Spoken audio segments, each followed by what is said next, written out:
Hi, this is Cristin Kist. And this is Jeffrey Gritman. And you're listening to Chasing Dreams with Aimee J.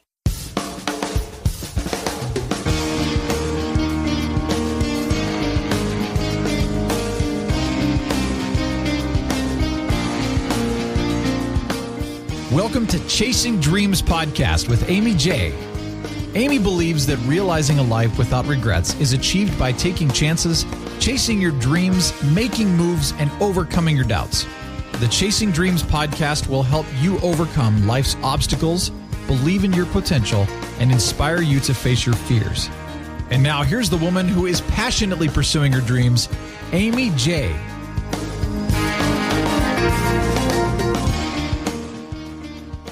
Hey Dream Chasers, this is Aimee J, and with me today is actually a first for me. Usually we had the first where I've had two interviewers. Now I have two interviewees, two guests on the show. Today with me is Cristin Kist and Jeffrey Gritman, who have been friends for more than 20 years. And as cool as that is, they've actually been writing together for 5 years and are known for making each other, as well as their friends and family, crack up on a regular basis. They are avid consumers of pop culture and current events, often watching the same shows and movies and critiquing them and talking about what they would do to improve upon the stories and situations. And that is why they dream of writing, because of their love for entertaining people. Cristin and Jeff were so motivated and inspired that they have self-published 3 books based on characters they developed when they were in their late teens. Their book series, Prison Dad, currently in their 3rd volume, are collections of hilarious, absurd, science fiction-tinged short stories. Their stories are written like episodes of a television show with recurring characters and more dialogue than description. They balance creating new stories for their books while each successfully pursuing challenging full-time careers and active social lives. I'm not sure where they have the time to do it, but their big dream is to pursue writing full-time, and they're working very hard towards that. So, welcome to the show, and my first-time dual guests, Cristin and Jeff. How's it going, guys?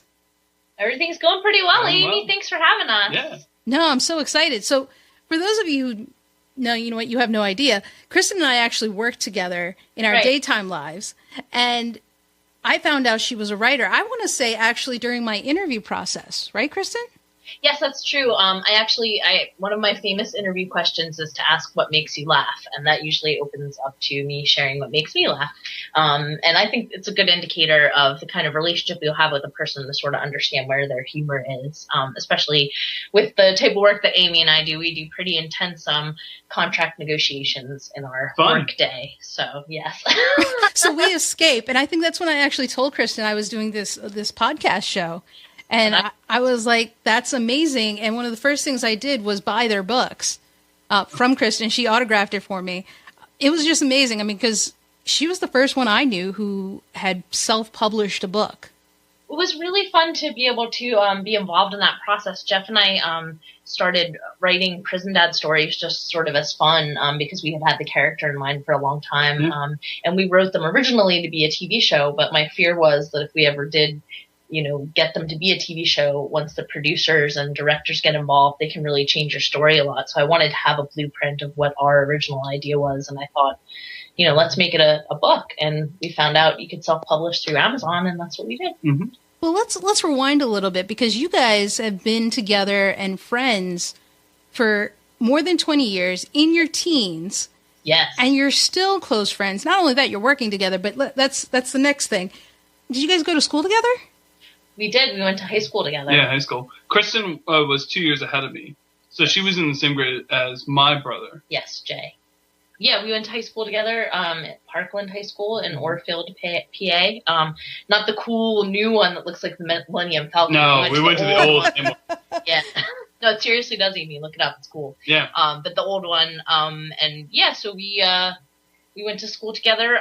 We actually had some friends in common. Yeah. Obviously, I knew Jeff's brother, Jay. We used to sit together at the same table in 6th grade, so I'd known him for a while. And my friend Ryan that I met taking art class. I've known Ryan my entire life. Yes. So, and grew up a block away from me. And Jeff was also friendly with my younger sister, Caitlin, and her friends. So we just all sort of hung out. Yeah. Some of the gang like to, skateboard. A lot of us like movies and, and music. Yeah. And, Being silly. Being silly, yes. One thing we could always do when we were younger, and still to this day, was we could just pick apart a movie. Something could just come on, and we could just be like, well, why'd you do that? Why'd you do this instead? And do this, and go back and forth. And so we have a really good rapport when it comes to stuff like that. Absolutely. We were both obsessed with pop culture. Like, Jeff was always the person that I wanted to write to first when I read about a cool new movie or a book. I was like, I gotta tell Jeff, he's gonna love this.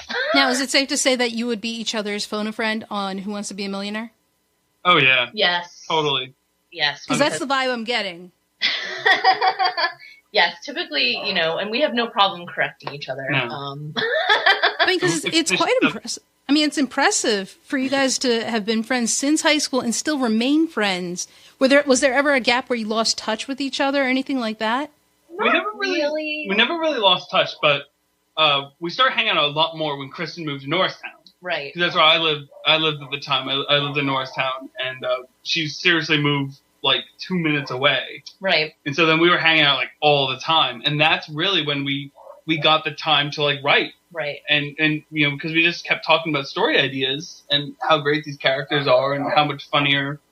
How much, like, what else could we do with them? Like, what else could they do? Right. And I, really missed spending a lot of time writing because I was an English major in undergrad, and I spent most of my time writing then. And then I was in a writing club when I was in law school and right outside of law school, but it got too difficult to keep up with it after I moved because they were based in the main line, and I don't really live there anymore. So I just really missed writing, and Jeff was down for playing around with words with me. So we just started doing prompts and things like that. And that's sort of the genesis. But I mean, yeah, we had a little bit of time probably in college when we were doing our own thing a little bit, but we still kept in touch, and we would email each other. Yeah. We always saw each other at the holidays. Oh, yeah. Jeff's family lived only a few miles away from my mom and dad's house. So yeah, we grew up very close to each other. Yeah. And I mean, there was never a time when I was like, oh, I want to email Jeff, but I shouldn't, because we never had a fight or anything like that. No. It's been pretty cool. And like I said, we still have friends in common too. Our friend Ryan, we still see him. I still talk to Jeff's brother. Obviously, he still talks to his brother. Hopefully. Just kidding. That's not necessarily obviously, but I'm glad to hear it. Yes, and we also have our other friend Tom that lives in the neighborhood with his wife. So, our whole gang sort of, we always kept in touch. Now, not very dramatic people, really. We're pretty just nice. Now, Cristin, you said you have a background in English as an English major, right? Yes. Jeff, did you have any background like that? Absolutely not. But he's creative. He did web development. Yeah, so a lot of my undergrad is in graphics and like programming and web development and stuff like that. And I have my master's in instructional technology. So I build online courses for a living.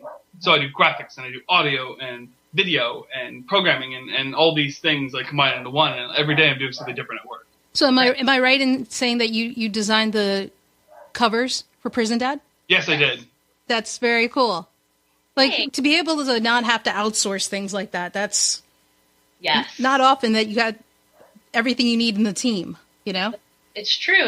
We sort of can balance each other out in a lot of ways and bring all sorts of strengths to the table. It's interesting you say that about the covers, because our original idea for the covers was plain, simple covers, and each volume would be a different color.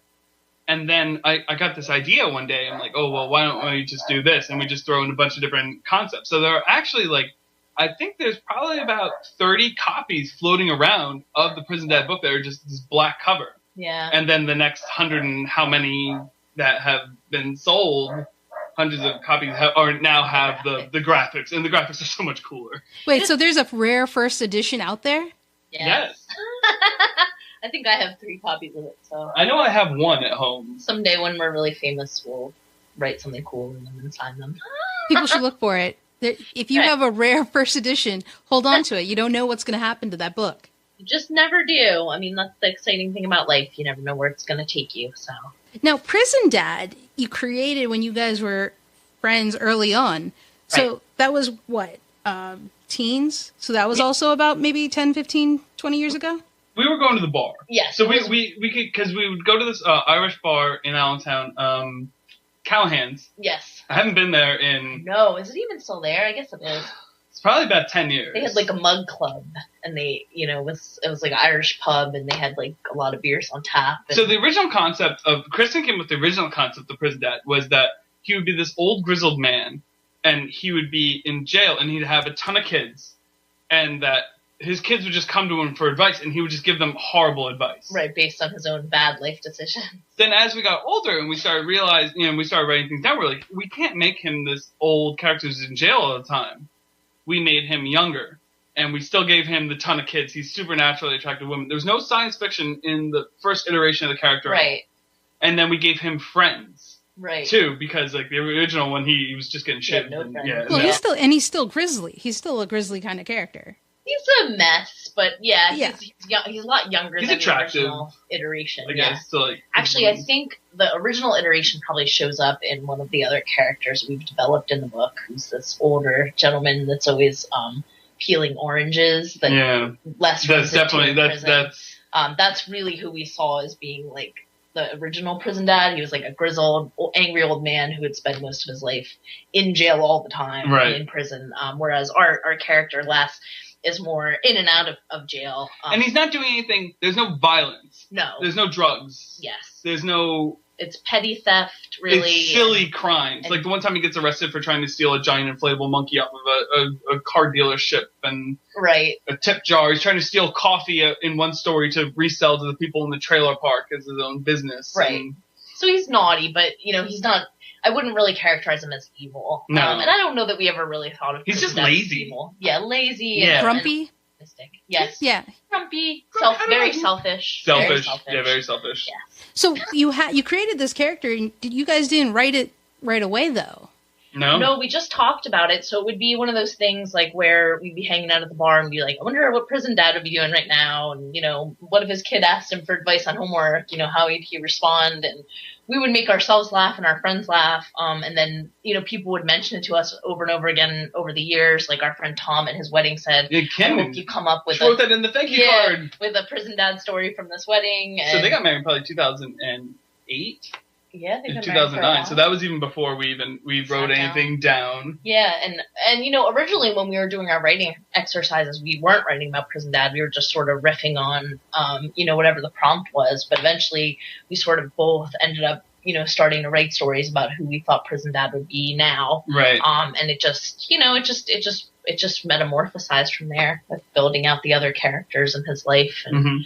And the situations, the scenario, because now it's like we'll find an article somewhere and we'll be like, okay, it's a great prison dad story, and spin it, or watch a documentary and we're like, oh, we're gonna spin this into our own version, our own take on this. Right. But yeah, originally I think we were doing our prompts and then we sat down and we were trying to work on a sci-fi original movie script for something called Ice Crab that we're still working on. We have a lot of notes. Yeah, while we were talking about doing Ice Crab, we started also taking notes about prison dad. So I still have that notebook that has like the notes around the original idea. Mm-hmm. But yeah, mostly it was just sort of riffing when we were hanging out, either, at a party or a bar or like grabbing dinner. We'd talk about, it was always the awkward pause conversation. Right. Like, you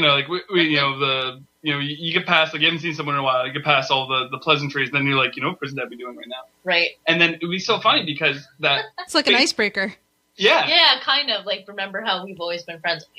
Jeff's got old emails that I sent him, and I have Facebook things that he sent me saying, like, what would prison dad be doing, like, going years and years. Yeah, years ago. Like, and I get them, like, because Facebook has that on this day, and then it tells you, like, your personal messages you shared on those days, and there were messages between Cristin and I about prison dad in, like, 2008 and 2009, and we didn't put the first book out until 2013.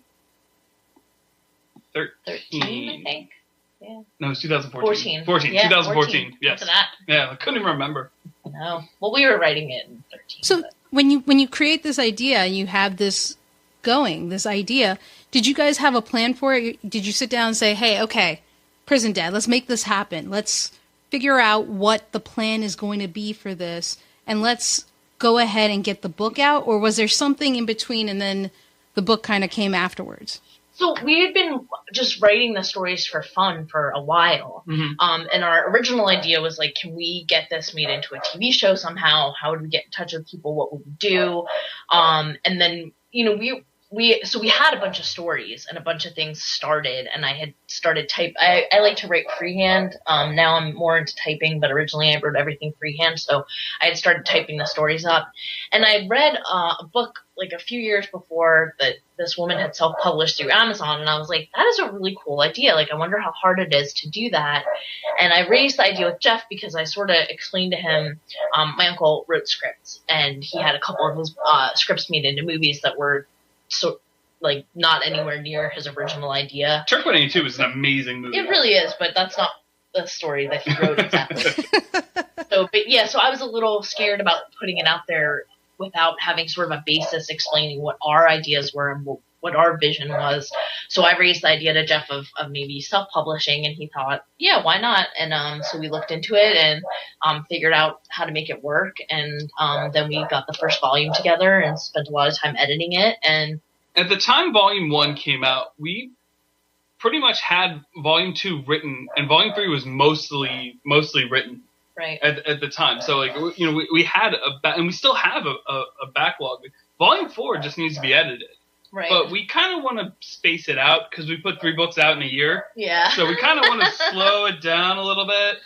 Yeah. And the other thing is that I wrote the end. So we know how the stories, they all come together in the end. Yeah, we're like the guy that made Mad Men. Wait, so you have the beginning, you have a little bit of the middle, not entirely all the middle, but you have the end already set. Does that mean that you have an idea of how many books you want this to be? Not really, because I think we have a lot of stuff to play around with in the middle.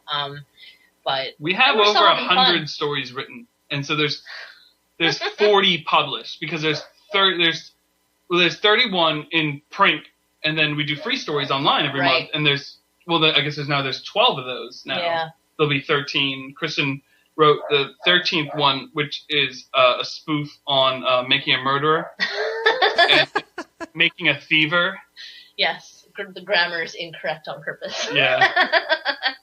So it's a pretty funny spoof, but we got to get it out soon because the Steve Avery train is it's like leaving the station. And like, yeah, if you're trying to catch that. Everybody's already, over it. Yep. Now, is your only focus Prison Dad, or are you guys writing something else, maybe for TV or another book at the same time?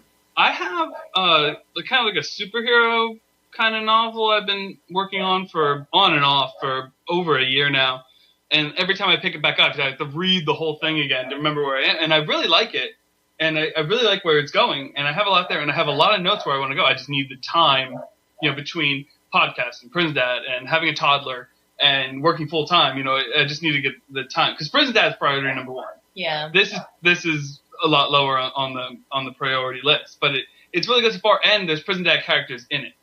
And I have a series of books that I play around with from time to time. I have bits and pieces written about a young woman who battles demons, sort of Buffy, but not exactly that, and a little bit more about sort of spiritual ideas. And I will say this, that the idea for the second book in my superhero series, it was going to be a trilogy.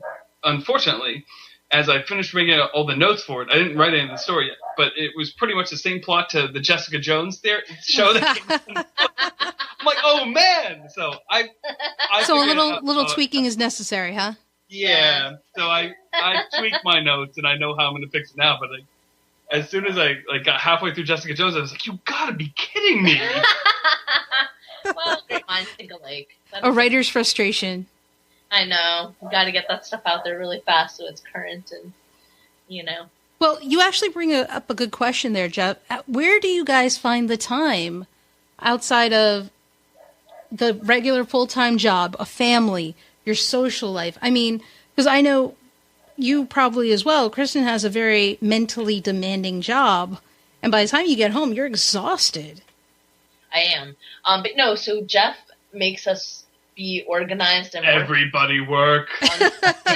Jeff's the whip cracker. Oh, he absolutely is.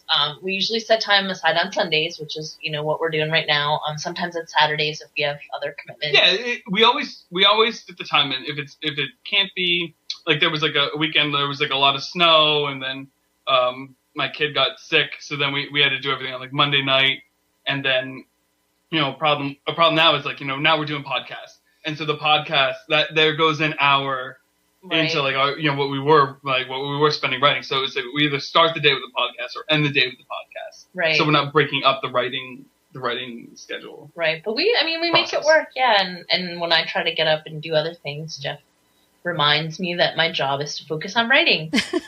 Does he gently remind you that your focus is right? Yes, I'm very lucky to have him because I'm more of like into my brain and imagining things and coming up with ideas, and it's really hard for me to harness that into actually doing the work. But when I sit down and do write, it's very rewarding.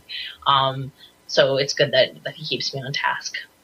Well, I think in every partnership, somebody has to play the role of disciplinarian, guide kind of thing. So, it's a good thing you guys have figured out who's doing what, because you'd be in trouble probably otherwise, I think. Right, because I would probably be cleaning my house and Jeff would be busy working and I would have one story and he would have 10. So you mentioned the podcast. You guys just recently started a podcast. I want to say about a month and a half ago. Actually, no, we're towards the end of February that we're recording this, so about 2 months. Yeah. Right. Just a little over 2 months. It's called Silly Talks About Science Fiction. Right. Right, that you just started. So tell us a little bit about that, because it's not exactly Prison Dad, but it's something else. Right. No, so we just did our 12th podcast today. And we're having a lot of fun. So our thing is like, let's take this pop culture knowledge that we have, like the sci-fi books and TV shows and movies and, cross comparison and stuff like that. Like, let's sit down and just talk about it. And we can't be serious for very long. Right. And this is what we would be doing even if we weren't podcasting it. This is what we would sit and talk about. That's how I got the idea about it. Cause I got the idea because I'm like, all this stuff we talk about, like, this is a podcast. Right. But it's just us talking. Well, and we also had the opportunity to participate in ChessieCon last year, which was my first convention, and Jeff's, and we got to sit on a bunch of panels where we got to talk about pop culture and science fiction, and we had so much fun that it's just sort of seemed like, when other people came to listen to us, we were like, it'd be fun to just do this more often. Yeah. And it's fun stuff to talk about. Our friends totally geek out with us. And, so it's just another way to sort of introduce people to our world. And obviously we riff on a lot of sci-fi themes in Prison Dad. So if people like what we're talking about in our podcast, then it translates. And we do find opportune moments in the podcast to be like, oh, there's a story we wrote that's just like this. Yeah, and it's, plug. So we plug. We always plug. That's self-promotion in your own podcast. How dare you guys? Oh, Miss You're listening to Chasing Dreams. It's great. You should check out all the episodes. Clearly, I was an inspiration for you. I'm just saying. Oh, yeah, absolutely. So you guys are doing this podcast now. You're having fun with it. You are now doing conventions, which is amazing, because we talked about that, Cristin, before. Now, you guys were not only guests at this, but you were on the panel.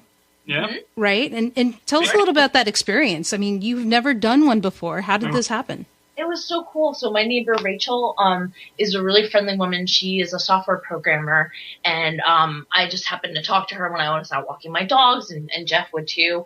And we happened to sit down. I think it was the 4th of July or something like that, or it was sometime they were having some food outside where they were trying to get the neighbors together. Grilling in the neighborhood. Yeah, and we happened to go over and started talking to Rachel, and I told her, we had written some books, and she ended up buying them for her son, who was a big sci-fi fan. And then she was telling us about ChessieCon, which occurs in November over Thanksgiving. And she was saying, she's always gone to it for years. She brings her kids.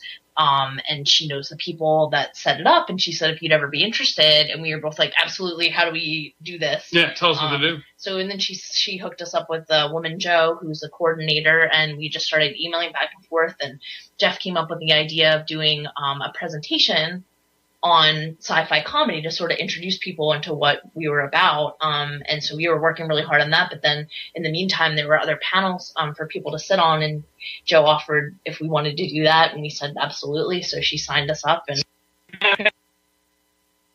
together. One on self-publishing was one we did together. I did one on sci-fi TV shows. Cristin did one on women and new women in science fiction writers. And then we did a presentation. We did a reading of what I still think is one of the greatest stories we've ever wrote. And it was a story we wrote together. Right. Which is called The Swirlicane. Yes. which is our take on Sharknado. Yes, but with our characters in the trailer park. So it was really fun. It was exciting. It was challenging. I mean, we were pretty much on the whole time.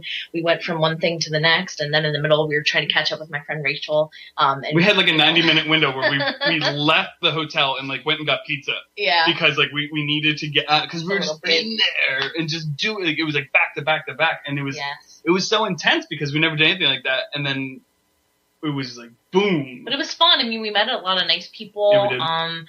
You know, it was very busy, challenging, exciting. It was so much fun to talk about being a writer. Yeah, we sold some books, made some new friends. Yeah. So it was really, really cool experience. Now, have either of you attended a Comic-Con or some similar kind of experience as a visitor before?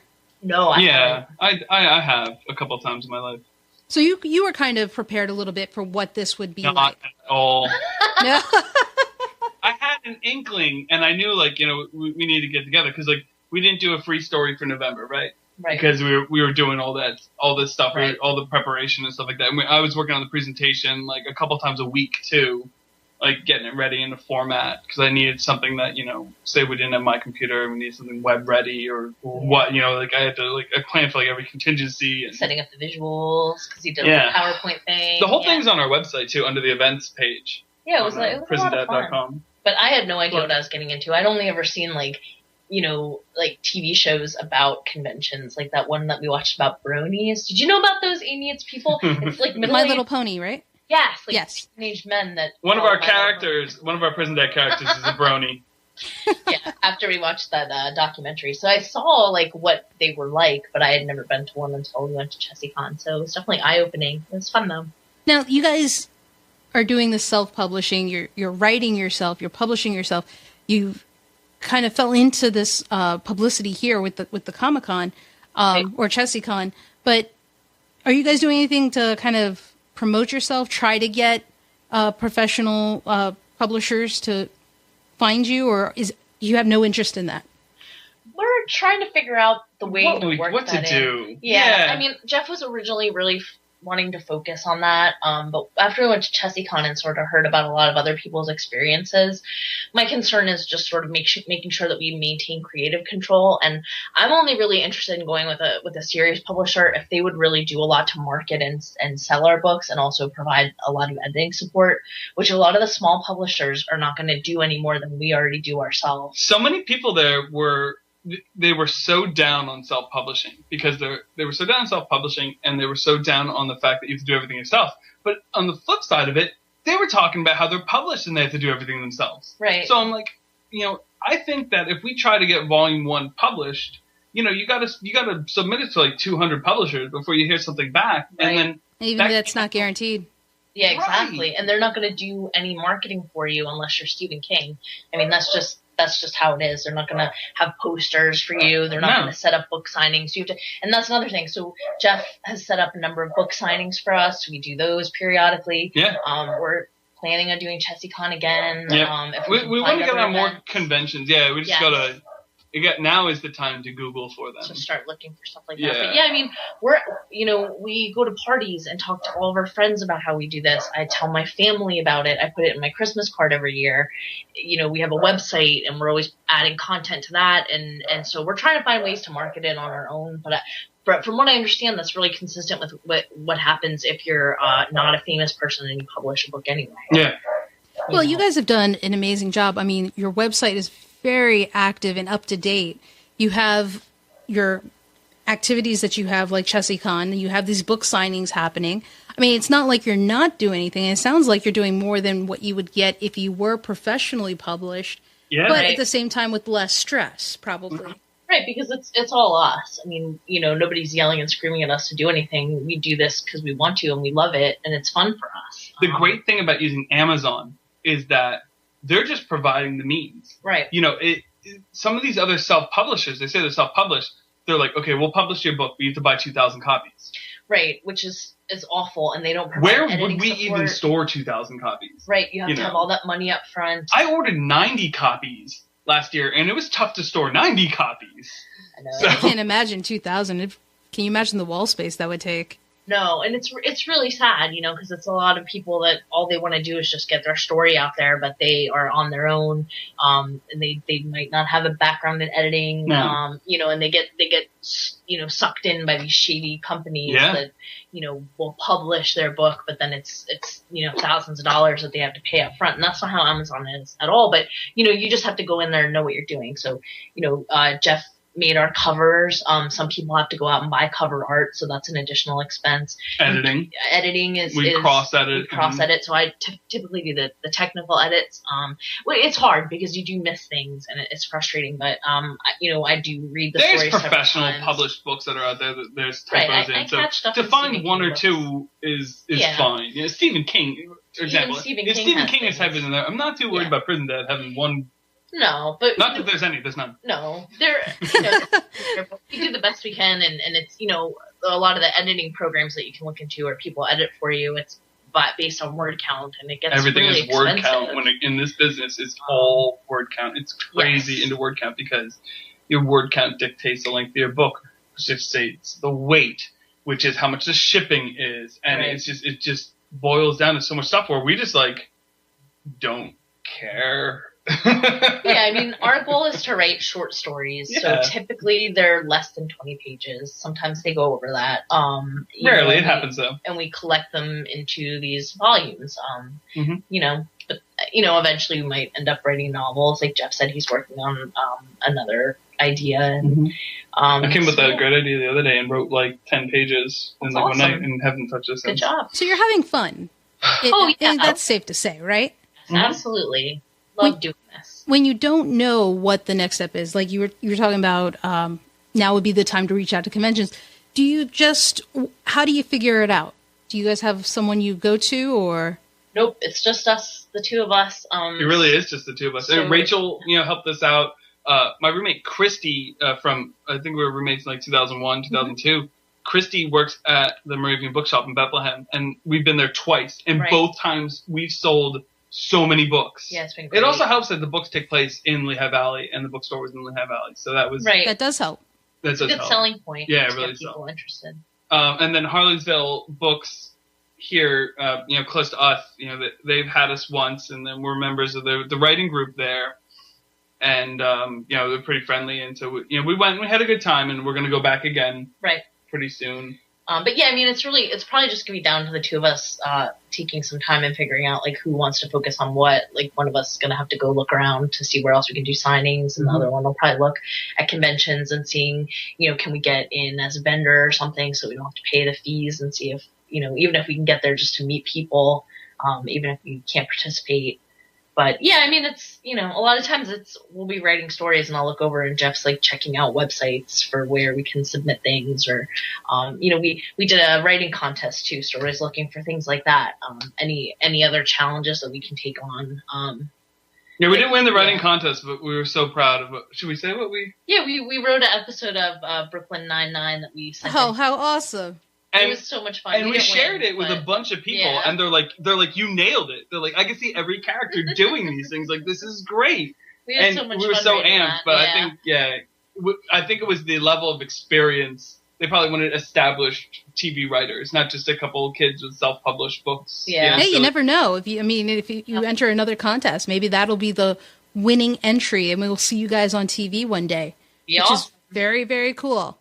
I'm still so nervous that every week when I turn Brooklyn Nine-Nine on, I'm so worried it's going to be our story. It's going to be a Jessica Jones issue. Yeah, exactly. Oh, yeah. Jessica Jones Part 2. She's struck again.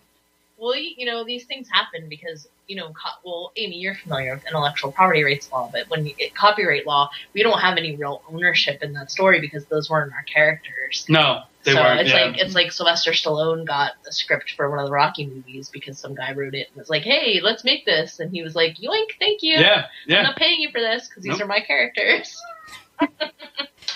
Yep, that's what happens. So, but anyway, it was fun. It was a fun exercise. And, so we'll probably just hit the web and do some research and figure out, what our next steps are, where else we can do book signings. Yeah, I keep an eye on the Oaks Convention Center because I know they have stuff all the time. It's right by us. It's really close. I'm always looking at what's coming up there because I know they have stuff. So it definitely sounds like you guys are just not necessarily figuring it out as you go. You kind of are, but at the same time, you're taking each opportunity as it comes. Absolutely. And kind of just embracing it. And you guys have been friends of the show and of me for a while. I mean, you guys were Dream Chasers of the Week's January 15th, I want to say, where you guys can check on the website. The link will be in the show notes. Their profile is there as we highlighted them for the week. And we will have links to all their books that you can get via Amazon on the show notes page, as well as their other links. But before we wrap up, you guys have to share, each of you, what is one thing you would share with another dream chaser? I know you've done it before in the profile and stuff like that, but at this moment, having, weeks and months after the previous advice you've given, what is one thing you would tell someone? Sure. If you want to be a writer, you really need to write every day. You really need to, if it's a note, if it's a couple bullet points, if it's an idea you have, text it to yourself, use the notes on your phone and you need to, or if you can't sit down and type away, because we all can't do that every day. There's too much going on. But you really need to do something every day to keep yourself sharp and keep the ideas flowing. And I would say that, fear is the path to the dark side. You have to be aware that what keeps you from reaching your dreams and your full potential a lot of times is just your fear, whether it be a failure or there's even, sometimes you are afraid of succeeding. So you have to be aware that fear can sometimes prevent you from reaching your dreams. And so you have to be brave and you have to take a chance and know that you might fail, but, even trying is a success. And just keep going for your dreams. Both fantastic pieces of advice and ones that hopefully people will start implementing, because I think you're both right. Practice, whatever it is you're doing, and, don't let fear stop you. Absolutely. Well, I'm so thankful you guys were able to come on the show and share your dream chase story with us. Wishing you guys nothing but the best. And guys, definitely check out their books. I'm sure Volume 4 is around the corner. Wouldn't surprise me if by the end of 2016 it comes out.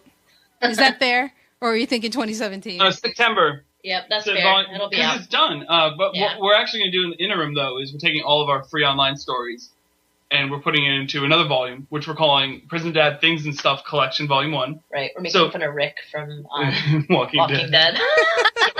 It's all the online stories. We haven't decided if we're going to keep them on the site as well as put them out in this format. Right, but we have some friends requesting a book version because they didn't like trying to read things off the website. Yeah, that's a great idea.